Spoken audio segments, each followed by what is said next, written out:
आज हम बात करेंगे हिंदी जो यूपीएससी का पेपर होने वाला है उसके लिए हम हिंदी की यूथ कंपटीशन टाइम्स के लिए पीडीएफ से मतलब प्रैक्टिस क्वेश्चंस स्टार्ट करेंगे। ठीक है, तो ये देखिए हिंदी के लिए हम स्टार्ट करना है। जितने भी एग्ज़ाम्स हैं जिनमें हिंदी आती है उसके लिए सबके लिए इम्पोर्टेंट रहेगा ये, और थोड़े थोड़े क्वेश्चंस करके करेंगे और फिर धीरे धीरे बढ़ाएंगे। ओके, तो सबसे पहले आज स्टार्ट करेंगे हम वर्णमाला का थोड़ा सा क्वेश्चन करेंगे प्रैक्टिस।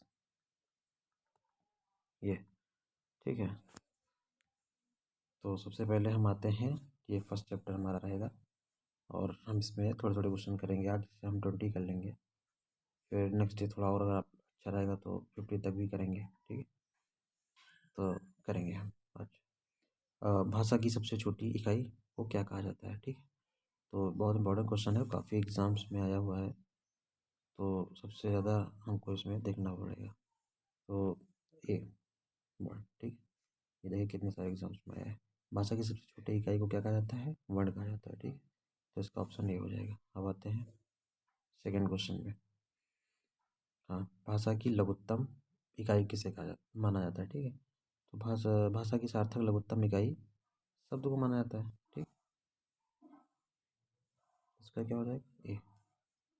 ठीक है, तो भाषा की लघुत्तम इकाई शब्द को माना जाता है। ठीक, और अब आते हैं थर्ड क्वेश्चन पे कि भाषा की मूल इकाई किसे कहते हैं? तो भाषा की मूल इकाई कहते हैं ध्वनि को। ठीक है, ऑप्शन नंबर बी ये। ठीक, और अब आते हैं क्वेश्चन नंबर फोर्थ में।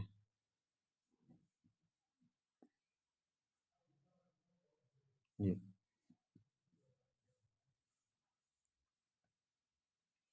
वर्णों के कितने भेद होते हैं? सबको पता है, स्वर और व्यंजन। ठीक, दो होते हैं भेद। ठीक, अब आते हैं क्वेश्चन नंबर 5। क्वेश्चन नंबर 5 में हमारा क्या है?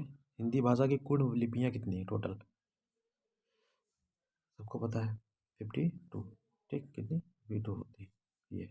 Option number C. ये भी देखिए यूपीएससी में आया है 2021 के, बहुत इंपॉर्टेंट क्वेश्चन रहेगा ये।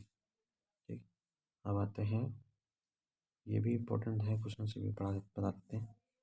डायरेक्ट आ जाता है कि संयुक्त व्यंजन कौन कौन से होते हैं? तो सबसे पहले संयुक्त व्यंजन कितने होते हैं? 4। ये भी बेसिक में पूछ लेते हैं। और कौन कौन से होते हैं? छ, त्र, ज्ञ, स्रान, मतलब जितने इस टाइप के होते हैं, छ, त्र, ज्ञ, स्रा, ये चारों जो है संयुक्त व्यंजन होता है। अयोग में जिसमें अंक की मात्रा लगी हो उसे अयोग कहते हैं, जो कि 2 होते हैं। ठीक, और द्विगुण व्यंजन भी कितने होते हैं? द्विगुण व्यंजन भी हमारे कितने होते हैं? 2 होते हैं। ठीक है ना, तो कौन कौन से? डा और ढा, और गुणवर्ण पावन। ठीक, और क्वेश्चन नंबर 6, लिपि चिन्हों के क्रमबद्ध समूह क्या कहते हैं? तो क्या कहते हैं? वर्णमाला। ठीक, हिंदी की सबसे भाषा की सबसे छोटी इकाई ध्वनि। ठीक, और हिंदी में 52 वर्ण होते हैं। ठीक, क्वेश्चन नंबर 7 क्या है? क्वेश्चन नंबर 7, कौन स्वर नहीं है? तो कौन नहीं है? आ ई उ ये तो नहीं है, बा नहीं है। ठीक, ये व्यंजन है। अब आते हैं क्वेश्चन नंबर 8 पे कि इनमें से री क्या है? री क्या है? स्वर है, सबको पता है। और ये दोनों इंपॉर्टेंट है कि हर्ष स्वर कितने होते हैं? तो हर्ष स्वर 4 होते हैं, पूछ लेते हैं।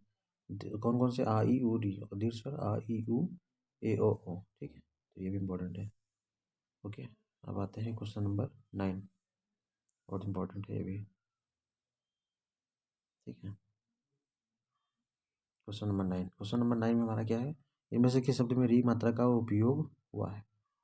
तो ढंग से पढ़ेंगे तो वृष्टि, रिपु, क्रिया, अवश्य, वृष्टि, वृष्टि। ठीक, तो इसमें सबसे ज़्यादा तो आप पढ़ेंगे तो इसमें सबसे ज़्यादा लगेगा आपको वृष्टि।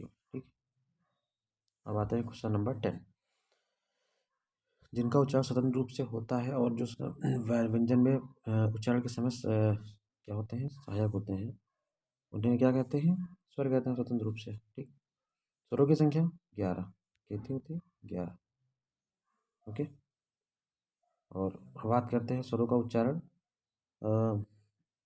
बिना किसी सहायता से होता है, अभी बताया ऊपर में। ठीक, 11 होते हैं।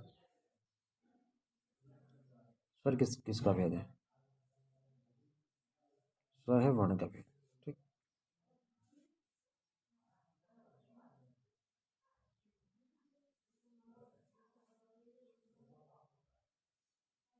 मात्रा के आधार पर स्वर कितने होते हैं? दो, तीन। तीन प्रकार के होते हैं। ह्रस्व स्वर, दीर्घ स्वर, प्लुत स्वर। ठीक। अभी बताया था ऊपर हमने इसका। स्वरों की संख्या कितनी होती है? बहुत ही सिंपल क्वेश्चन है, 11।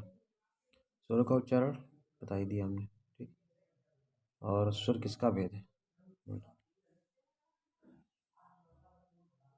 वर्ण।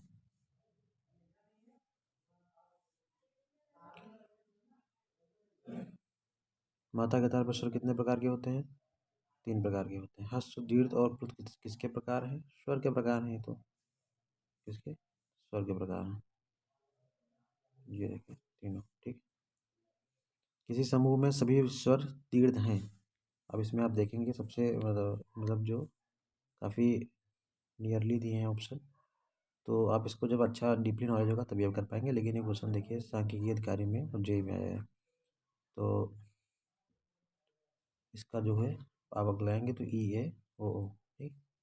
जो कि हमने ऊपर आप बताया था, उसको याद कर लीजिएगा। हिंदी भाषा में 7 स्वरों की संख्या अभी ऊपर बताया हमने कितनी होती है? 4।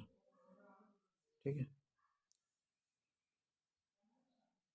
और जिन उच्चारणों में मात्रा समय लगता है, यहाँ से दुगना समय लगता है, उससे क्या कहते हैं? गुरु स्वर। मतलब दुगना समय लगता है किससे? ह्रस्व स्वर से दुगना, तो क्या कहते हैं? गुरु स्वर। निम्न में कौन सा दीर्घ स्वर है?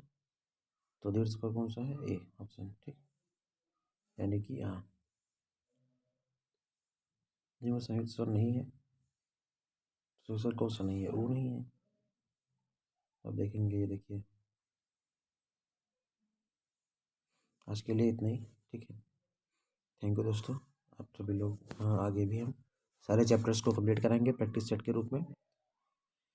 और सबके जितने भी क्वेश्चन इसमें दिए हैं, बहुत काफ़ी मात्रा में क्वेश्चन हैं, सारे क्वेश्चन हम आप लोगों को सॉल्व कराने जा रहे हैं। ठीक है।